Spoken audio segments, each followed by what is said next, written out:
And we'll get started. So happy Thursday night to everybody. So this is our final, element in the life book for this year. So we appreciate you all diving in with us. But element 26 tonight, we're going to talk about ultra health, living longer full out. Those of us who start this program, we have a goal in mind. I know mine 5 years ago was, if I could just lose 40 pounds, it would be so great. But I think it's important to know that, and we talk about this constantly through this process. Hitting a number on a scale is just basically your first step to moving toward that ultra health. And I mean, Dr. Ray talks about that early on in this. There's basically 6 phases we go through.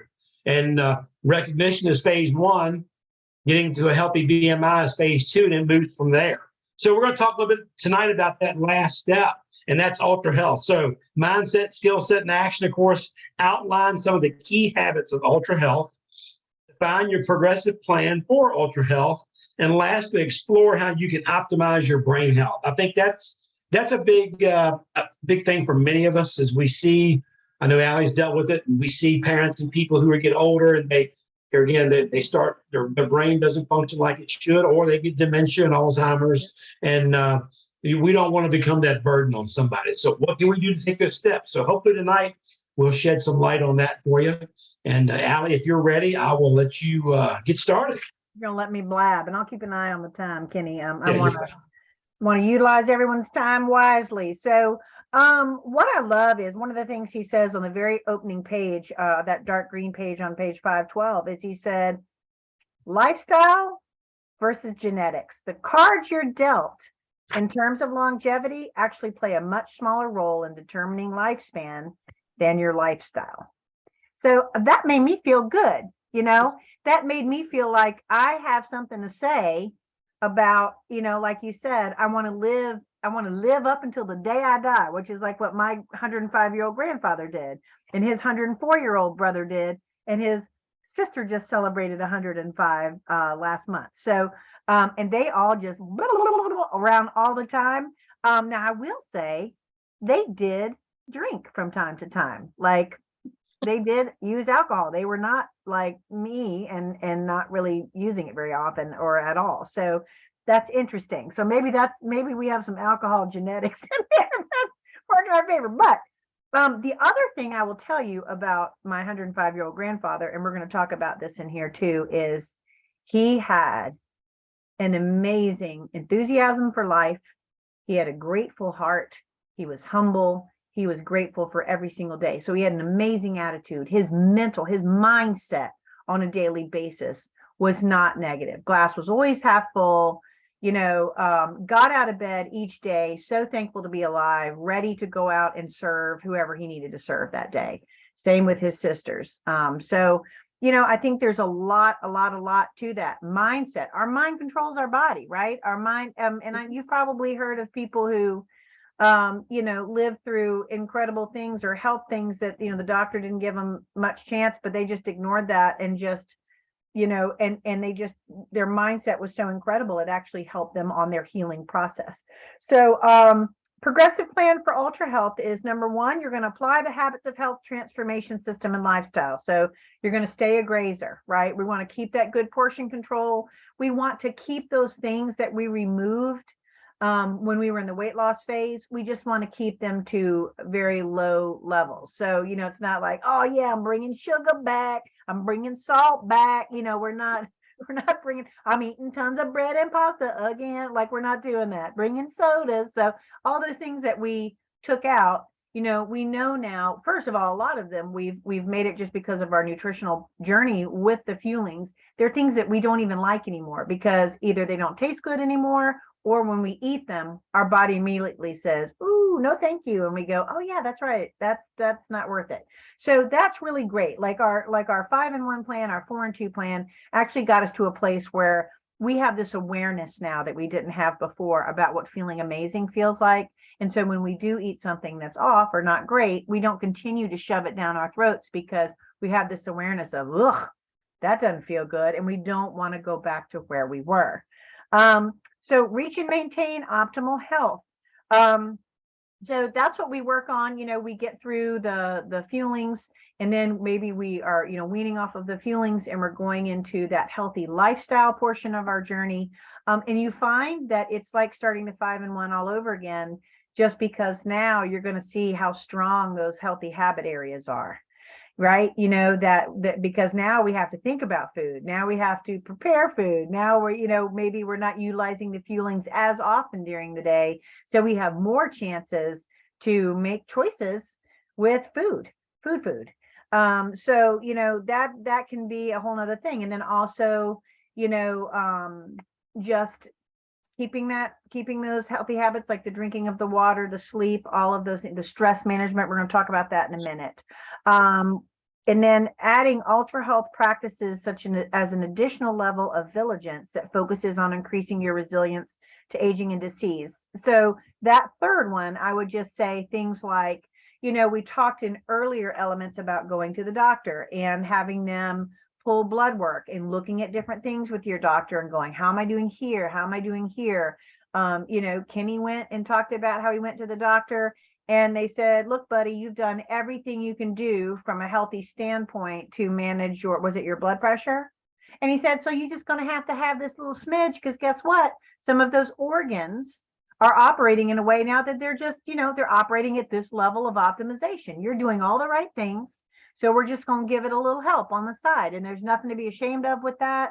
And there's nothing wrong with that. And I love that, because as we age, even if we're doing everything right, our organs and things are aging too. So, we are learning in this ultra health too, what supplementation, what kind of healthy motion will help support our organs and everything moving forward, thinking of brain health and heart health, gut health, all of those things.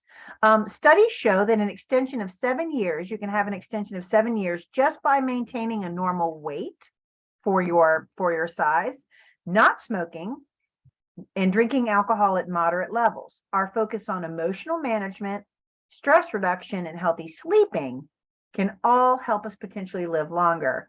Fun side note, I've talked about this before. My older brother had terrible sleep apnea as a child, but back then I guess they weren't talking about it or noticing it as much.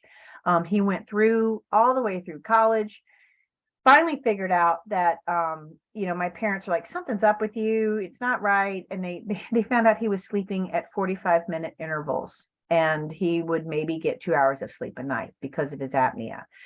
Because of that, he ended up getting type 2 diabetes, because the lack of sleep over all those years just did its number on his health.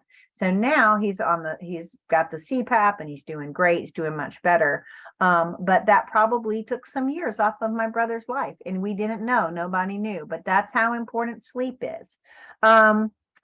And then he says, a state of living a robust and thriving life means eating only the freshest, nutrient-rich foods, right? We're not eating the junky stuff. We're not having the Little Debbie snack cakes. We're not having all the, breakfast danishes and things like that. We're eating healthy and eating clean, becoming lean and strong with terrific stamina, kind of like our prehistoric ancestors. So we're not sitting still. We're getting up, we're moving. Maybe we're doing yoga, we're stretching and doing some movements with ourselves that help us with keeping our muscles in good shape, because we lose muscles as we age. So making sure we're doing things every day that keep us strong.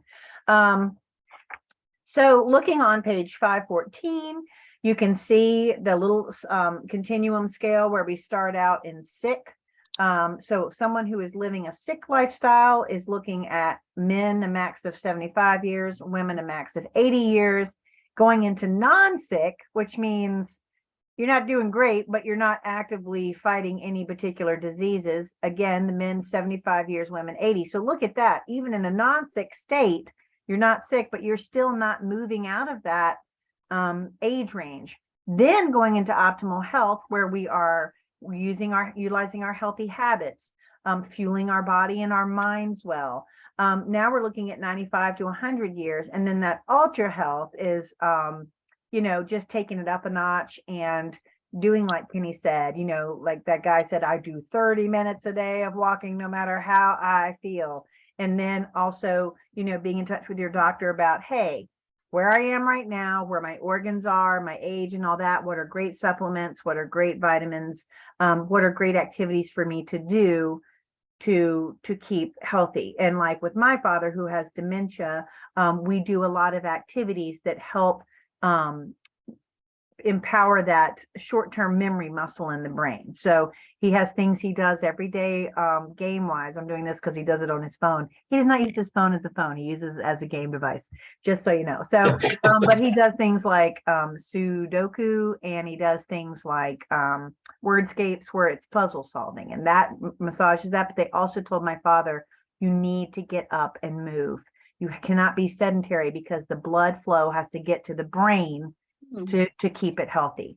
So he's got some numbers, Ultra Health by the numbers, for those of you who are interested in that sort of thing. We've got the blood pressure numbers that you're looking for, diastolic, systolic, body mass index, body fat index. You know, these are things to aim for. So don't look at this and go, oh, you know, we're all on our journey. Maybe, like I was telling Val, I've been working on the mindset part of my journey for a while, because that's got to be strong in order for my physical health to follow. So, you know, maybe I'm not focused as hardcore on body fat right now, but once I get really strong in some of that healthy mindset, emotional management habits, then I can get excited about, all right, now I'm gonna start chipping away at that body fat. HDL, your good cholesterol, your fasting blood sugar, and your CRP. So those are things that you can, when you go to the doctor, you can talk to your physician about these things, and they can help you monitor kind of where you are, and then you can figure out the steps you want to take goal wise to start moving in that direction. Did you want to say something, Kenny? No, you're Okay, doing all good. right, just making sure. So the Ultra Health plan is to extend and thrive. So, you know, we talked about you can extend your life, but nobody wants to be, you know, 3 years in a nursing home, and that's, you know, and you can't do anything for yourself.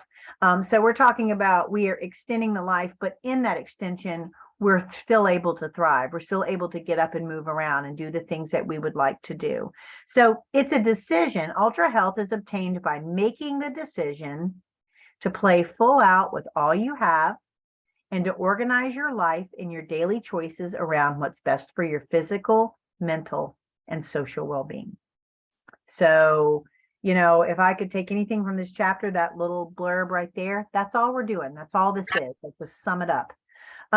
If you haven't learned the habits of health and applied them to your daily life, if you haven't reached a healthy weight and aren't currently living an active lifestyle, you're not going to be able to apply the Ultra Health program to your life yet. Okay, that's why this is at the end of the book. This is when you really feel rock solid with the other, then you can really start fine-tuning it. Now, he says, why? He says, why am I telling you this? Because it'll just be too hard. You'll give up. You know, that's like going, well, I started playing pickleball yesterday and I'm not going to be ready for the Olympics in a month. Like, come on, man, what the give? That's, you know, we've got to work our way up to the Olympics, right? We're not there yet. We got to build the skill. We got to build the muscle memory. We've got to become unconsciously competent. Isn't that the goal? We want to be unconsciously competent. So we want to be competent without even having to think about it. We want our autopilot settings to be only good things. So the Ultra Health plan that he talks about, and that is all in part 3.4 and 3.5 in Dr. A's Habits of Health. So when you get to this part of your journey, that's where you'll go. That has 3 major areas of focus: dietary optimization, movement enhancement, and brain health optimization. Okay, so those are the 3 things. And he'll show you specific strategies to enhance your energy management and optimize your brain power. And you start by doing the dietary intake to help your body's functioning. Then it'll reinvigorate you on a cellular level, which will set you up the lowest possible risk for disease as you continue your extended journey through life. Excuse me for stumbling over my words this evening. So I'm not drunk. So here we will create space for you to start working on the next step of your story. So on 516, when you get to this Ultra Health chapter and you're ready to begin, I do would encourage you to pick up that Habits of Health book and look at that 3.4 and 3.5. Also, this is a time you're going to tuck into your coach again if you haven't been, because You are going, I mean, this is another part of your journey where, you know, they're going to help you break things down into steps and tasks and help you with tracking, you know, you're not going to know if you're doing your ultra health journey or if it's getting anywhere with you if you're not tracking it. So, it talks on 516 kind of about the list of things that you're doing. And like if you look, it's your optimal health. So your total energy expenditure matches the amount of movement that you're doing every day and what the calories you're taking in. You are not having any processed foods. You're only having the lowest glycemic index carbohydrates. He says increase your soy intake, but that wouldn't be hard to do because I feel like soy is in everything. Healthy fats, you want to have those. That's brain health stuff. That's olive oil, fish oils, walnuts, and flaxseed. You still want to eat every 3 hours, and you want to drink 64 ounces of water or more a day. So I guess now this is interesting and I'm saying I guess because I have not gotten to this part of my journey yet, and I have not delved into it personally. But it says it involves a reduced caloric intake. It still requires you to fuel every 3 hours. And he says to take a look at the fueling strategies in the healthy eating section in part 2 of Dr. A's Habits of Health. So anyway, you can utilize those fuelings again in that part, he is saying. So exercise enhancement. So, we start with NEAT. I don't know if you guys remember what NEAT is, but NEAT is basically the movement that you do all day long. So Dr. Anderson says the movement that you do all day long should end up being about 10,000 steps for that ultra health. You have 10,000 steps, and then on top of that, 3 days a week, you'll have an additional 4,000 on top of that. So that you'll have several 14,000 step days. Those are big days, but they're so doable. And 10,000 steps might sound like a lot, but it will become something that it's like totally normal. I'm doing 10,000 to 14,000 steps almost every single day, and it doesn't even make me sore anymore. It's just how my body, and I love it. It feels so amazing. It makes my brain wake up. All right. So EAT walking would be that extra 4,000 steps I talked about. So the NEAT is 10,000 steps of just going up and down the stairs, parking and walking to the grocery store, walking the dog, doing chores, moving around, getting up every hour and just moving for 5 minutes. The EAT is that where we're going to raise our, it's going to be more, can't find my words tonight. It's going to be more like raise your heart rate kind of a thing for like 30 minutes, that kind of like an actual exercise. What we think of as getting exercise, that's what that EAT walking is. It's getting your heart rate up. It's going out there. It might be even walking with some hand weights. And then EAT resistance is basically whatever strength training you're going to incorporate into that. The idea is not just to increase your energy expenditure, but to also push your cardiovascular and strength training by designing an enhancement program that is sustainable. So not an enhancement program that you're going to do and you're going to drop dead on the ground. It's something that's going to just keep you strong and keep you fit and keep you, cardiovascularly fit, but also fit muscular wise. So that, and also flexibility, very, very important flexibility.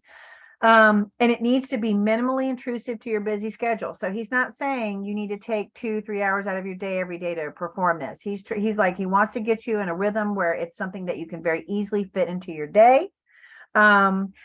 He talks about intensifying your workouts, and again, when you're in this optimal health phase, then you're ready for that. And he says you can increase repetitions, you can increase resistance, you can increase sets of rotation, you can decrease your recovery time, you can increase your speed. You can maintain your muscular contraction so you never go down, release it, and come back up. And that's all stuff you can do with a personal trainer. How fun is that? You can have a personal trainer to work with. Intensifying your EAT walking workouts through interval training. Okay, so he talks about high intensity interval training. It's where you can get a lot more cardiovascular work done in a shorter amount of time. Brain health optimization. I'm sorry I'm going so fast, but I want to move right on to that because the brain and the mind are the source of all health and the master controller of aging. It's the most fundamental function is to control all the movement of the body. Without it, we would quickly go down the path of disease and death. In fact, our brain is one of the first organs to suffer if our daily movement is impeded. And I talked about that a minute ago. And if we don't protect our master controller, we may lose our memory and our ability to think, at which point it really wouldn't make sense to extend our life anyway. So everything we're doing, fueling the body well, moving, keeping our strength up, keeping our flexibility up, all of that supports our brain health. It also supports our heart health, right?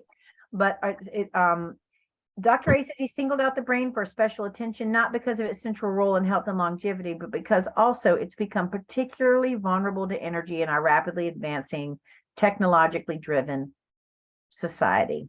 So he's saying when we have a diet high in animal fats and high glycemic carbohydrates, and then we have a lack of exercise, and then we have excessive stress, and that just pounds away at our brain.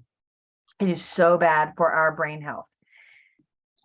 Our goal is for you to become laser focused on the specific habits that will protect and enhance your brain and enable it to continue directing you toward a state of ever increasing health. So we can maintain optimal levels of cognition in our brain if we use it, right? So Kenny and I were always reading a new book, staying in the life book. That's another thing, but that personal development, not just those wonderful Sidney Sheldon books you grab to read at the beach. I'm talking about stuff that makes you think, stuff that pushes your mind. Keep enough blood flowing to provide the oxygen it needs to flourish. Again, we cannot sit too long. They said earlier in here and in the Habits of Health book, Dr. A talks about how sitting they are finding is actually worse for you than smoking. It does more damage to you overall than smoking. So moving is so important. And then feeding it enough of the right nutrients and nutrition. Brain exercise, again, that's just like I said, and it's interesting talking to a neurologist with my dad, different parts of the brain get exercised with different activities. Reading is one activity that exercises one part of the brain, but your short-term memory gets exercised by learning a new skill. So make sure that you are at a point in your life where you're always learning something new, whether it's how to use a new app or how to do, something that kind of pushes you out of your comfort zone. Always learning something new is really important. Stress reduction, making time to be relaxed, meditating, breathing. There's a whole, he has a whole thing in here. I forget which element it is, Kenny, but he talks about breathing and the importance of that. To be relaxed, creative, intuitive, vibrant, intelligent. It should be our brain's normal default state. If you are not relaxed, if you're stressed and you're worrying and anxiety spinning around in your brain, that's doing damage. So, that's a great time to practice stop, challenge, and choose, to pause in those moments or those situations where we are struggling to operate in a calm state of mind, and pulling back and pausing and allowing that thinking brain to engage. And that's, again, element 4 and 23, where I live my entire life. Brain food is so important. There's a whole fat. Your brain is 60% fat. So high fat content makes our brain especially vulnerable to attack by destructive oxygen radicals. When you eat saturated fats in particular, you bathe your brain in oxygen radicals from saturated and polyunsaturated oils. So he's saying, we talked again about those good oils, right? Walnuts, olive oil. I think, what was the other one? Fish oil. Anyway, I just said it a minute ago. Look, do you think my brain needs some help? Yes, it does. Anyway, it's in here. He was talking about it a minute ago, about those healthy fats. Those are so important. To protect, it's right here. It's right here on the page that I'm looking at. Extra virgin olive oil, flaxseed oil, canola oil, fatty fish, and fish oils, including a word that I can't pronounce, but I'm gonna give it a shot. Eicosapentaenoic acid, EPA, and docosahexaenoic acid, DHA. Pretty close, right? This is being recorded. That's awesome. To further decrease oxygen radical formation, reduce the total number of calories you eat and choose only the lowest glycemic carbohydrates. Herbs and spices. Let's go. You guys have probably heard about this. Turmeric, basil, lemon balm, black pepper, sage, mint, salvia, lemon, rosemary, all good. Those are good for your neurotransmitters. All right. Foods for better blood flow. Chocolate in the form, don't get too excited, of pure cocoa or 70% dark chocolate. The flavonoids in that help keep your cerebral blood vessels open. Other flavonoid-rich foods include wine, especially red wine, grape juice and black tea. But again, don't use that as like, Allison said to have Ultra Health, I just got to drink all this red wine, but a little bit every now and then is fine. Avoid foods that are high glycemic. Supplements for your brain. I'm not going to go through all those, but you're welcome to look at them. These are things that, you can look and see in your multivitamin. Are you getting those? If not, is it something that you might want to think about getting and adding?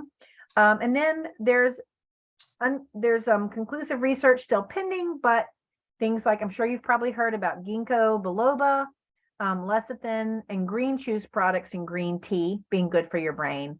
But they say check with your healthcare provider before beginning any supplement protocol, because if you're on anything, you want to make sure it's going to go okay with your meds and that your doctor thinks that you would benefit from it. No reason to go jamming a bunch of stuff if he's like, no, you're actually cool with that, but you're a little low in iron or whatever. Reaching that state of ultra health, you want to track your progress. I said that a while ago. It's just like starting your journey when you tracked it before, tracking your fuelings, all that kind of stuff. We're going to be doing some new things, and you want to track your 6 healthy habit areas, though at all the ultra health level, you should be unconsciously competent. So those should be things that you've locked in. This is ultra health, right? So if you're not there yet, that's okay. You should be pretty competent with those, but then you'll be tracking, like he said, your weight training stuff, your walking, all those kinds of things. And then, kind of what you're doing to supplement for brain health, and just health in general. You'll be, the reaching a state of ultra health, you'll want to track your progress closely for the first year, quarterly visits to your health care provider to make sure your body's responding properly. Okay. That's something to think about too. Your healthcare provider will be very interested in your progress because you'll represent a new type of patient with potentially these outstanding health parameters, which are coming off a lot of the medications that you had to go on, or lessening them back to a level of they're just supporting your organs, very normally because of their age. Your lab results will be really, really great. Your lipid profile may fall into that 50 to 70 range, and your fasting blood sugar may drop into the low 70s. So to wrap it up real quick, on page 524 in the little circle, these are the kind of numbers that you will see in ultra health. Do not beat yourself up if you are not seeing these numbers yet. If you're not there, you're not going to be seeing these numbers yet. I'm not seeing these numbers yet. I'm not in ultra health yet, but I'm excited to know what they are, and excited to know that that is something that I can have over here on my target on the wall for what I want. I want to be healthy. I've come this far. I'm not giving up. I'm excited to know that this is what I can do. And even if it turns out that dietary restriction doesn't extend mankind's maximum lifespan, its ability to help us spend more time in a healthy state is enough to be excited about. Mm-hmm. So it's just all about the possibilities and what we can awaken on our journey. Yep. Allison, I think one of the great things with this whole element is it opens the door to what's next for many of us. So here again, a lot of folks, they're curious about, hey, what does life look like beyond fuelings? Mm-hmm. And so that's where that one element, when we talked about that, I think element 14, we talk about how do you fuel your body once you transition? And then once you transition, if you choose to not utilize the fuelings, or if you are, what options can you have? And, he talks about in here, there's options that you can have. You're eating 6 times a day. I believe it's page 278 in the Habits of Health book. And also in the Life book. It may be the Life book. Anyway, there are options in that book that explain to you what options can you have that are low glycemic, low calorie options that you can utilize in place of fuelings. And that's going to be another foundational principle that you're going to install. So you can eat 6 times a day and not eat 6 bologna and cheese sandwiches every day. Well, just thinking through, like, for example, you talked about walnuts and that being a good, healthy, so walnuts are something that you could incorporate along with maybe dried fruit or something else for a healthy snack as your fueling, one of your fuelings during the day. So you think, now you're looking at things that, that helps brain health. Also, that gives me protein. Also, that gives me healthy oil. You can start to play with those things, and those can be put in a little baggie and be just as grab and go as a fueling. So yeah. The one thing I do like at the end of element 26, I believe it was on page 574 or 527. He goes back with that circle where he's got the 6 habits of health there, macro habits. So, and we talked about that in element 2, I believe it was, even element 1. But on occasion, we've created this awareness around your health. And when you create awareness around your health, you get to a healthy body weight. And some people, they transition well, they start doing well, and then the holidays get here.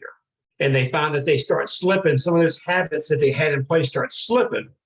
And sometimes they'll reach out, sometimes they don't. If you're watching this and you've not reached out, go to page 527 and ask yourself, okay, what am I currently doing that's listed in here that I'm, maybe I'm not doing something in here? Are you getting 6 to 8 hours of sleep every night? The answer is no. You got to work on that. Are you getting in any healthy motion at all? And I'm not talking about going to the gym and crushing it, just starting out with 15 minutes. If you've completely gotten off track, start slow and work your way up. Diving in with the healthy habits of eating and hydration. So if you're not drinking at least 64 ounces, maybe you're only drinking 32 ounces. Start with that. Start small. And you don't have to hit all these areas at once, because those of us who are watching now and maybe who are going to see this video and maybe they want to start January the 1st, they've had that diet mentality. January the 1st, I got to go to the gym 5 days a week. We're going to start starving ourselves to death. We're going to drink a gallon of water every day. That is not sustainable. And that's not what these 6 macro habits are all about. And just like we talk about early in the book, when you first start this, you're starting small. 2 habits. What are you going to work on every day? Drinking your water, fueling your body properly. You work on that for 3 weeks. Then what are you going to add in? So you don't do all those things at once, and you slowly step into the water, and you may not realize how cold or how hot the water is at first, but over time you get acclimated to it, so that when you add a little bit of exercise, you find that you're starting to sleep better. So now you've got 4 areas covered. And so you step a little bit further, and then you learn how to do some stress management, and then you work on how to create some healthy surroundings. So you do all these things in little small steps. And so if you're at this point where you're at a healthy body weight, and maybe the holidays, things have crept in on you a little bit, go back to basics. Slow down a little bit. And that's where you take this process from doing a diet to creating health through a transformational process. And that's where it just becomes so much more doable and so much more, for lack of better terms, palatable. So anyway, the last thing that I want to say this evening before we wrap up, those who watch the recording or us that are here, New Year is coming. And so I'm going to be doing a video in the next week or 2 that talks about this new year, new me thing. All right. So we all hear people say, got a new year coming. I hope that 2023 is going to be great. No, we're going to change that word hope to I will do X, Y, Z in 2023. Think about what you want to create in 2023. And it's not just about a number on a scale. Think about what you want to create specifically. Write it down and go after it. But change the way you talk about that. I'm hoping that next year is going to be a good year. No, those who hope never get. And whether it's you're trying to increase your finances, or you're trying to do better in your health, or maybe you're trying to repair some relationships with family, I hope they get better. No, I will make them better. Then you've got to figure out what steps you've got to take to make that happen. It's not going to happen overnight. It's going to take a little bit of time. Here again, it's kind of like baking a cake. If Martha Stewart gives me this amazing recipe, and you want to bake this cake, but I'm telling you it's going to take 2 days at 225 degrees, and you put it in the oven at 900 degrees for an hour, what's going to happen? It's going to blow over, burn up. We're going to burn up. You got to have patience. You got to let your cake bake, folks. You got to let the cake bake. And just like in when you're in the process of losing weight and getting healthy, you didn't put the weight on overnight. You're not going to lose it overnight. But in the process, you got to learn how to live in the process. And that's where the worth is in the journey. The worth is in the journey, y'all. You all have a great Christmas. Yeah. We will be cranking back up after the first of the year. Not sure the exact dates yet, but we will figure out all that good stuff. And you ladies have a great Christmas. And I hope Thank y'all you, have Kenny. Thanks. Merry Christmas, everybody. Christmas. See y'all. Bye. Bye.